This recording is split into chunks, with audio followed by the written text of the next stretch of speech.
The film opens in 1999. A pilot named Petey Shelbourne enters a pawn shop, covered in blood, and holding a creepy toy monkey with a drum. He tries to explain to the shop owner that the monkey is cursed, and when it bangs its drum, everybody will be condemned to hell. Shortly after that conversation, the monkey plays its tune, and after a brief moment of nothing, a mouse bites through a wire that knocks into a statue holding a harpoon gun. The gun fires and impales the shop owner, then pulls his intestine out when the harpoon retracts. Quickly, Petey grabs a flamethrower and attempts to melt the monkey. That night, Petey abandons his wife Lois and their twin sons Hal and Bill. The older Hal narrates about how he and Bill never had a good relationship because Hal was always a timid kid while Bill was a bully to him. Lois shares a cynical outlook on life with her sons. The boys find the monkey among their father's possessions with the words "like life" written on its box, which they assume is meant to say lifelike. Hal turns the key on the monkey's back, but nothing happens. Hal and Bill are later taken to a hibachi restaurant by their babysitter Annie.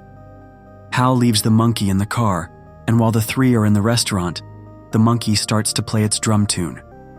After it finishes, the hibachi chef that was quietly flirting with Annie accidentally decapitates her with his spatula, and her head falls onto the grill. The next day, we see Hal and Bill at Annie's funeral. While at the funeral, Bill and Hal are left shocked, so later their mother tries to make them feel better by talking to them and later dancing together. At night, Hal talks Bill into letting him keep the monkey, and Bill agrees under the condition that Hal says he wants to marry the monkey. Desperate, Hal agrees to the idea and says the words, so Bill lets him keep the monkey. The next day, Hal carries the monkey with him to school. At school, Bill causes the other kids to taunt Hal because he carries the monkey around with him. In his frustration, Hal goes back home and tries to use the monkey to kill Bill. After he turns the key, he waits for something to happen. Shortly after, Bill comes home as Lois, their mother, is baking a cake, but after the monkey finishes its tune, Lois begins bleeding from every part of her face until she collapses to the floor, dead. Adult Hal explains that the doctors said she suffered what was called a boomerang aneurysm, but deep down, he felt it had something to do with the monkey. While at their mother's funeral, a heartbroken Bill tries to get his mother to wake up, only to realize their mother is gone. At home, Hal decides to destroy the monkey by chopping it to bits after realizing what it's capable of doing when it plays its tune. After the death of their mother, the boys are sent to live with their Uncle Chip and Aunt Ida. At night, Bill notices something strange as the monkey ends up reappearing at their house in one piece. Unconvinced that the monkey is responsible for the recent deaths, Bill turns the key, and Uncle Chip is later killed during a camping trip where a stampede of wild horses tramples him to death in his sleeping bag, leaving him reduced to chunky salsa.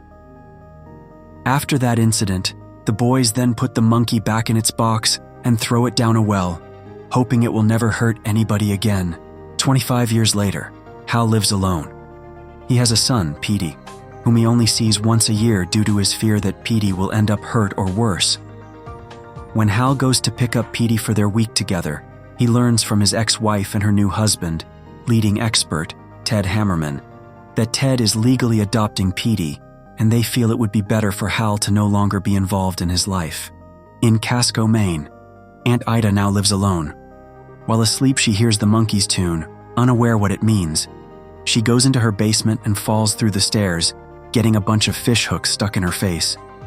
After getting out of the basement, she goes to treat herself with rubbing alcohol, but she hears a noise coming from the stove and a smell of gas. To be sure, Aunt Ida places her head near it to smell the gas, and the stove lights up, igniting her whole head. She runs out of the house in a frenzy before running face first into the pointy end of a for sale sign. Her belongings are later sold at a sale, and among them is the monkey, which is picked up by Ricky, the son of a local police officer who mostly spends time by himself. Hal takes Petey to a motel on their way to a horror-themed amusement park. Petey is doing a school project on family trees, and he asks Hal about his family. He lies about not having a brother, but he tells his son about Lois.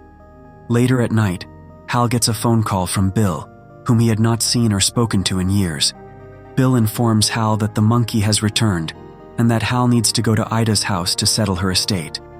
While Hal is outside, a fan falls into a puddle of water that is seeping into the pool.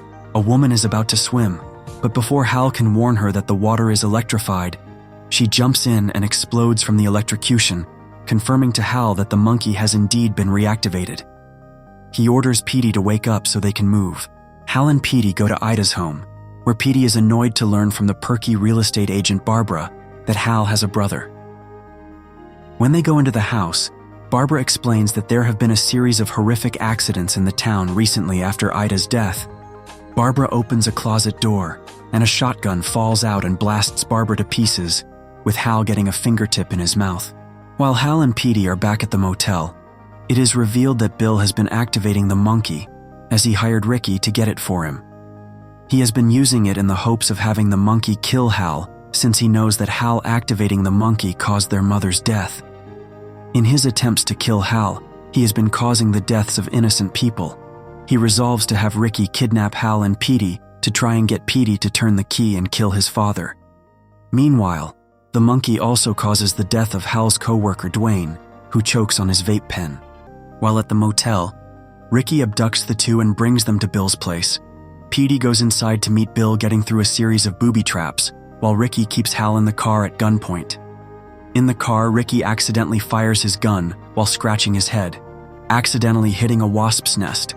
In the building, Petey meets his Uncle Bill, who convinces Petey to turn the key in hopes it will kill Hal. Petey turns the key, and the wasps shoot out of their nest, with the entire hive swarming inside Ricky's mouth and tearing out through his face. Hal runs into the building to try and confront Bill, but Bill is pissed off and demands for the monkey to kill Hal, even trying to force its arm down to play the drum. As a result, the monkey begins to play the drum rapidly, causing the ground to shake. Outside, Bill sees as a plane crashes into the town, killing off a huge portion of the population. When everything has settled, Hal tries to talk to Bill and apologize for what happened with their mother.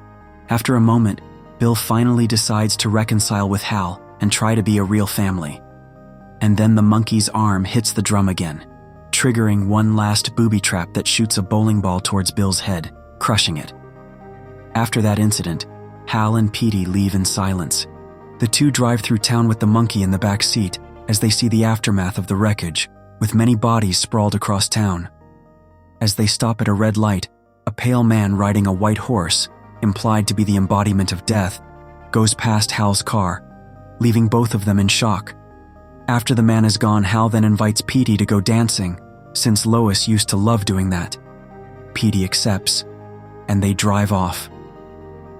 On the road, a bus full of cheerleaders passing by, cheering through the window, are killed by a truck that drives next to their bus, decapitating all of them.